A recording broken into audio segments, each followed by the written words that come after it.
Continuamos para todo el país con el noticiero central de la televisión pública argentina. Volvemos al tema del día, los anuncios del gobierno que ha mencionado nuevas pautas de inflación, comenzando con un 15% para 2018, 10% para 2019 y llegar en 2020 al 5%. Nos acompaña el economista Pablo Rojo, que fue presidente del Banco Hipotecario durante más de 6 años. Bienvenido, ¿cómo le va? ¿Qué tal? Buenas noches. Primera impresión de los anuncios de hoy.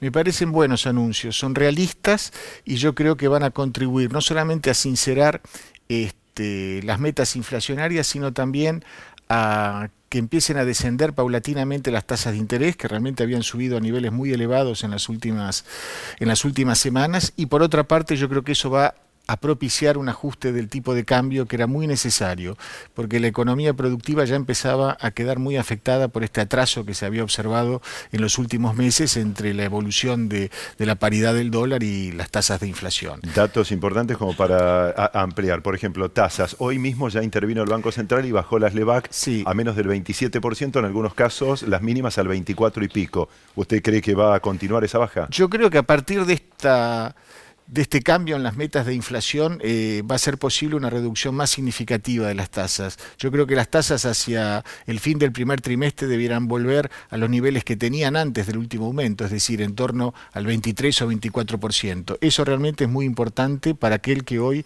está confrontado a la necesidad de financiar la producción, de financiar el consumo. Es un dato positivo para la actividad económica. Tal cual. Y el tema de las divisas, bueno, el dólar hoy tuvo un salto importante, terminó en 19.46 en el oficial, un poco más en las casas. Los argentinos siempre temblamos un poquito cuando vemos que el dólar se dispara. Yo creo que es un fenómeno positivo el que se ha dado. Tal vez hubiéramos preferido todos que en vez de producirse en pocos días, este movimiento hubiera podido producirse al cabo de manera más escalonada, al cabo de un mes o 2 meses, pero la realidad es que el dólar está subiendo y alcanzando, digamos, a empatarle a la tasa de inflación que ha habido durante el año.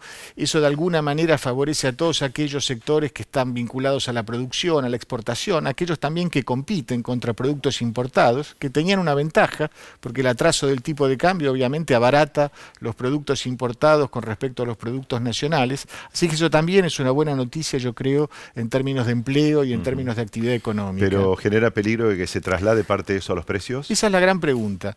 Vamos a ver en las próximas semanas si ese traslado se produce. Yo creo, mi impresión es que va a haber un traslado, pero va a ser limitado. Yo supongo que habrá un traslado de entre el 20 y el 30% del corrimiento del tipo de cambio a precios. 20 o 30% de lo que es la suba. De lo que es la suba. Es decir, si la suba ha sido del 5%, el corrimiento puede ser entre 1 y 1,5 con respecto en plus por arriba de la tasa de inflación que normalmente hubiera habido en los próximos meses. ¿Eso se va a sentir en enero ya en la inflación? Eso deberá sentirse en el curso del próximo trimestre.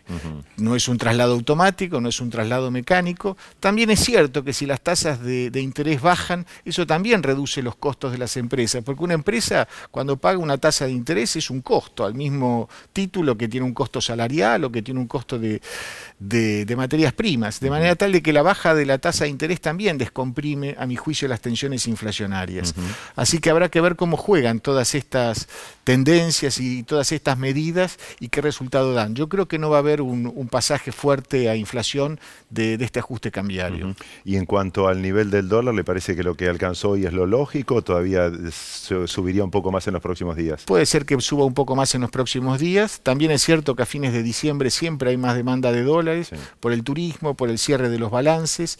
Eso también tensiona un poco. Pero entramos a partir de enero y febrero en una época en que estacionalmente la oferta de divisas empieza a crecer como consecuencia de las cosechas y la comercialización de los granos, de manera tal de que yo no veo inconvenientes. Además, el Banco Central acumuló una enorme cantidad de divisas. Las reservas del Banco Central en dólares están en los niveles más altos de toda su historia, arriba de los 50.000 millones de dólares, con lo cual realmente el riesgo de una corrida cambiaria es nulo. Correcto. Para completar el panorama, creo que la consulta que falta es qué va a pasar con las paritarias, cómo va a ser la negociación salarial. Bueno, ese es un tema muy importante que a menudo se subestima cuando se habla de la tasa de inflación. De hecho, yo creo que las paritarias son más importantes en términos de inflación que la propia política monetaria.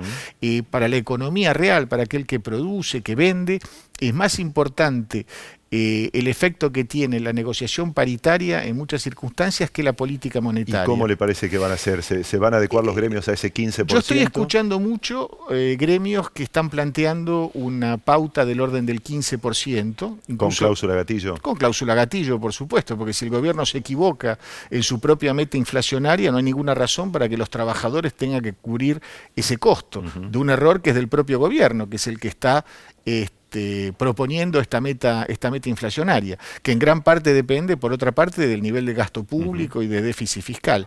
Y yo escucho muchos sectores que están hablando de un 15. Hace pocos días, Baradel, por ejemplo, de docentes de la provincia de Buenos Aires, que no es un sector de los más moderados en materia de demandas salariales, estaba hablando de un piso del 15,7% para ellos los aumentos. Experimentaron este año la cláusula gatillo. Exactamente. Y la cláusula gatillo, en aquellos gremios que la pactaron, funcionó correctamente y no dio lugar a nuevos conflictos. Bien. Pablo, muchísimas gracias. A ustedes. Pablo Rojo, economista, expresidente del Banco Hipotecario, aquí en el Noticiero Central de la TV Pública, donde hacemos una breve pausa y enseguida seguimos.